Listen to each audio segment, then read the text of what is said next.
Hello, good morning. Xin chào các bạn. Chào mừng các bạn đến với vlog của phiên dịch viên Interpreters Skills and Knowledge. Hôm nay là ngày chúng tôi làm việc phiên dịch cabin cho một sự kiện quan trọng của lãnh sự quán Ấn Độ tại thành phố Hồ Chí Minh. Đó là sự kiện về Incredible India. Tên đầy đủ của nó là Visit Incredible India 2019. Và kênh vlog của phiên dịch viên rất hân hạnh đã được tin cậy bởi các đối tác cũng như là các khách hàng quan trọng.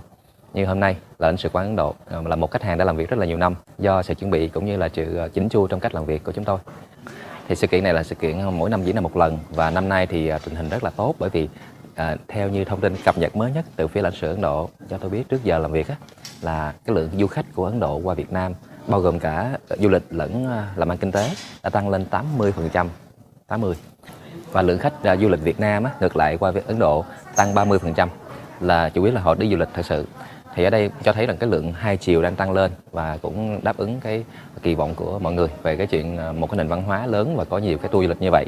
Ấn Độ có nhiều điểm đặc biệt, ví dụ lát nữa các bạn sẽ thêm thấy những cảnh hay về Ấn Độ, là họ giới thiệu văn hóa cũng như là một cái cuộc hành trình tên là trên xe lửa đi qua những cái chỗ địa điểm nổi tiếng của Ấn Độ đó.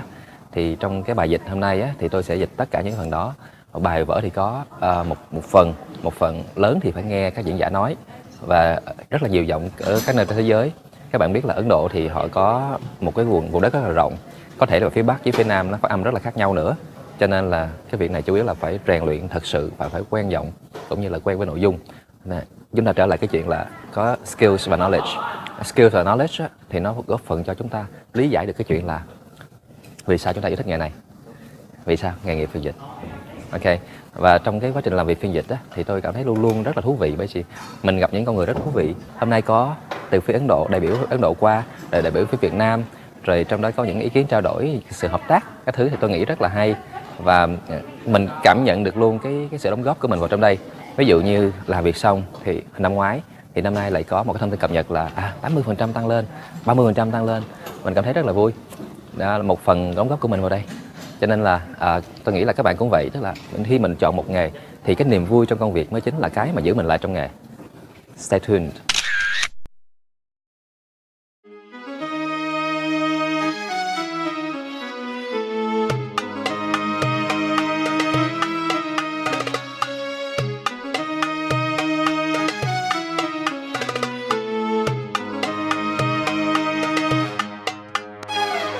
Các bạn thấy đây là gì không?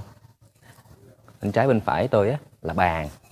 Ở đây bàn trống đúng không? Lát nữa sẽ có những đại diện của các công ty Ấn Độ vào đây, có đại diện của các hãng hàng không, rồi các công ty Việt Nam nữa. Thì họ vào đây để làm nhiệm vụ gì? Những công ty này ở đây họ làm một nhiệm vụ gọi là B2B meetings, tức là họ sẽ nối kết kinh doanh thương mại cùng với nhau để làm du lịch.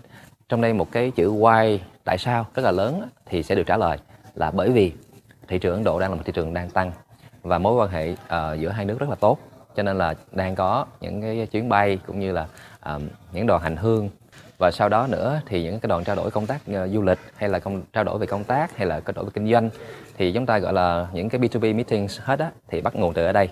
Và do hôm nay cái phông trắng là phông chủ đạo, cho nên là phiên dịch viên cho màu trắng. Ok, cả dài trắng, fine, yeah. Chắc là cũng góp phần là tôn xì tông có cái áo màu đen nữa. Ok, khung cảnh ở đây là nó phối màu cũng rất là đẹp, các bạn thấy không? Đèn và các thứ tạo không khí rất là thoải mái. Lát nữa thì mình sẽ nghe các diễn giả Ấn Độ cũng như các công ty Việt Nam nói chuyện, và các bạn ở đây sẽ có những bạn phiên dịch hoặc là bạn tình nguyện viên. Ok, thì đó là vai trò của một cái buổi làm việc, là phiên dịch viên cabin làm nhiệm vụ chính, và các bạn phiên dịch viên khác thì sẽ làm ở các bạn. Các bạn nha, thì công việc phiên dịch nó rất là nhiều và đa dạng, cũng không hẳn là mình phải làm phiên dịch cabin. Có thể là mình sẽ làm những cái việc B2B meetings, hay là các bạn làm phiên dịch cho một công ty nào đó thì nó gọi là in-house translator hoặc là interpreters. Thì những công việc đó đòi hỏi các bạn sẽ biết công ty rất là nhiều, rõ để mà có thể thực hiện tốt công việc của mình.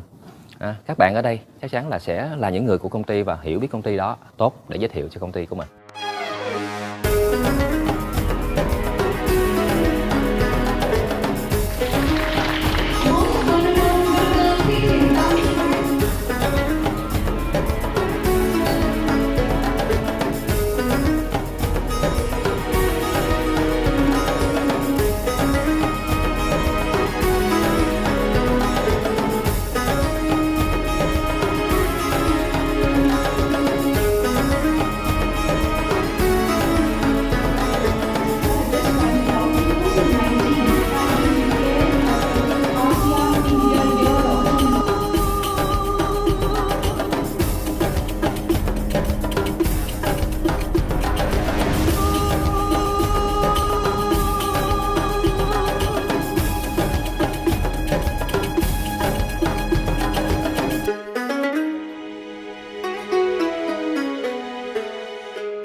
hope that it was a very exciting event for you, okay?